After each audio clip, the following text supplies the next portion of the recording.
我依家咧而家咧就俾3個信封你，你就要抽。幾多錢㗎？你唔好俾10蚊我啊！真係。budget入面你要煮到3餸1湯出嚟。我會直接買2餸飯啊，同你講。希望係好啦。哇！好緊張啦！阿師抽咗乜嘢？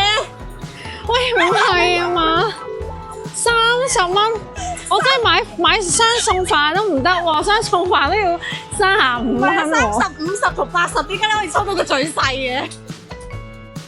咧煮3餸1湯啊要。哦，冇問題啊。係啊，但係我而家呢個6蚊豆泡啦，我要釀豆泡啊我要。你覺得 O 唔 OK 咧？